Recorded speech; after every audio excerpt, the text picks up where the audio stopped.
Oke, kembali lagi bersama saya Gede Aditya Putra dengan NIM 2217051168 kelas 6E.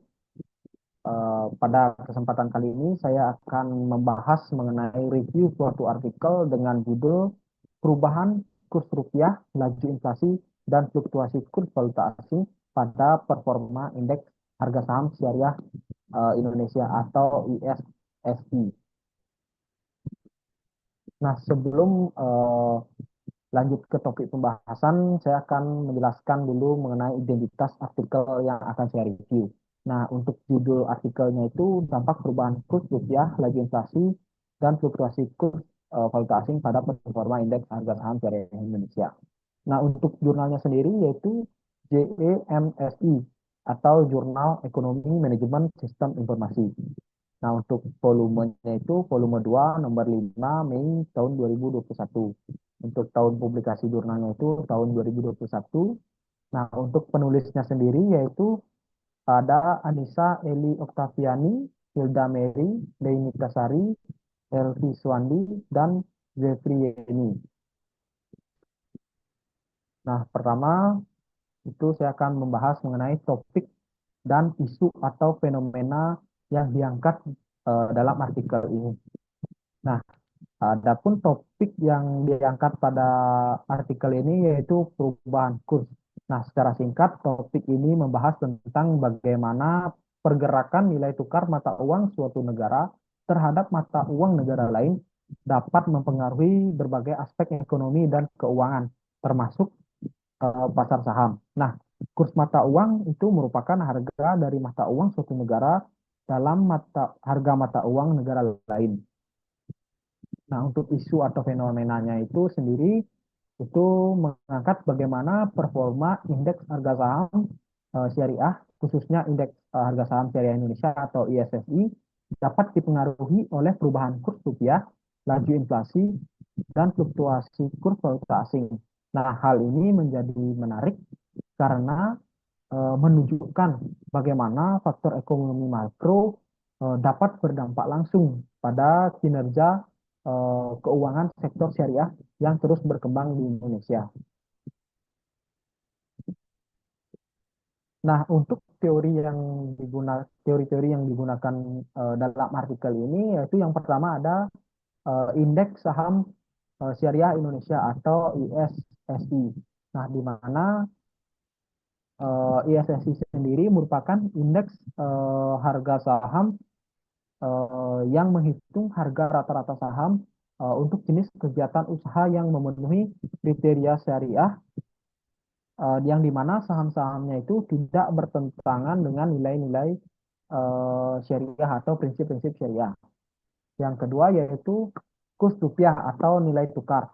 Nah, di mana kurs rupiah sendiri merupakan harga mata uang suatu negara dalam harga mata uang negara lainnya atau perbandingan nilai antara dua mata uang yang berbeda. Yang ketiga yaitu inflasi. Inflasi sendiri merupakan keadaan yang menunjukkan kenaikan harga-harga umum secara terus-menerus atau lebih gampangnya itu melemahnya nilai mata uang suatu negara. Nah, yang keempat itu kurs valuta asing atau kurs falas. Nah, di mana kurs falas sendiri didefinisikan sebagai satuan mata uang asing apabila ditukar dengan mata uang dalam negeri atau harga mata uang negara asing dalam satuan mata uang domestik. Nah, selanjutnya yaitu mengenai hipotesis dalam artikel yang saya review. Nah, dalam artikel yang saya review ini terdapat 4 hipotesis, yaitu hipotesis yang pertama berbunyi diduga terdapat pengaruh perubahan kurs rupiah sebagai X1 secara parsial terhadap indeks saham syariah Indonesia sebagai variabel yield. Yang kedua yaitu berbunyi diduga terdapat pengaruh inflasi secara parsial terhadap indeks saham syariah Indonesia. Nah, hipotesis yang ketiga berbunyi diduga terdapat pengaruh fluktuasi kurs valuta asing itu sebagai X3 secara parsial terhadap indeks saham syariah Indonesia sebagai variabel Y. Nah, untuk hipotesis yang keempat itu berbunyi diduga perubahan kurs rupiah, inflasi, dan fluktuasi kurs valuta asing secara simultan dan signifikan pengaruhnya terhadap indeks saham syariah. Nah, untuk selanjutnya yaitu mengenai metode, saya akan menjelaskan mengenai metode penelitian dalam artikel ini, yang dimana penelitian ini menggunakan pendekatan kuantitatif, yang dimana penelitian berfokus pada pengumpulan dan metode analisis data yang menggunakan basis angka untuk menjelaskan hasil penelitian yang diperoleh. Nah, untuk populasi dan sampel dalam penelitian ini yaitu untuk populasinya itu sebanyak 30 perusahaan dan sampelnya sebanyak 27 perusahaan, di mana penentuan sampel ini menggunakan metode purposive sampling dengan kriteria-kriteria tertentu. Nah, yang ketiga yaitu metode analisis data, yang dimana metode yang digunakan itu metode regresi linier berganda dengan pendekatan error correction model atau ECM. Nah, selanjutnya yaitu saya akan membahas mengenai hasil penelitian dan pembahasan. Nah, yang pertama itu uji normalitas. Nah, di mana hasil uji normalitas ini menunjukkan residual dalam model penelitian berdistribusi normal karena nilai probabilitas Jarku-Beranya itu lebih besar daripada 0,05. Yang kedua, uji multikolinearitas itu menunjukkan hasil tidak terjadi multikolinearitas karena nilai varian inflection faktornya itu untuk ketiga variabel bebas, baik itu kurs rupiah, inflasi, fluktuasi kurs valuta asing, tidak ada yang lebih besar dari 10 atau 5. Nah, selanjutnya yaitu untuk pengujian heteroskedastisitas. Nah, di mana menunjukkan hasil tidak terjadi heteroskedastisitas karena nilai probability-nya F hitungnya itu lebih besar daripada tingkat alfa atau 0,05 atau 5%. Nah, untuk pengujian selanjutnya yaitu ada uji derajat integritas, yang dimana menunjukkan hasil seluruh variabel stasioner pada tingkat difference pertama memungkinkan pengujian untuk dilanjutkan ke model error correction model atau ECM. Nah, untuk selanjutnya yaitu pengujian kointegrasi, yang dimana menunjukkan hasil terdapat 3 persamaan yang terintegrasi pada taraf 5% atau 0,05 dalam model Johansen, yang mana menunjukkan bahwa penelitian ini terkoordinasi dan dapat dilanjutkan ke uji model jangka panjang dan error correction model atau ECM. Nah, selanjutnya ada pengujian error correction model atau ECM, yang dimana hasil analisis menunjukkan koefisien integrasi atau ECT bernilai negatif, yaitu sebesar minus 0,638930 dengan probability 0,000, yaitu lebih kecil daripada 0,05, yang mana menunjukkan validitas pengujian ECM atau error correction model. Nah, selanjutnya yaitu untuk pengujian hipotesisnya, yaitu pengujian secara parsial dan simultan. Nah, untuk secara parsialnya itu perubahan kurs rupiah itu menunjukkan tidak terdapat pengaruh yang signifikan terhadap harga saham syariah Indonesia, di mana menunjukkan hasil signifikansi 0,925 itu lebih besar daripada 0,05.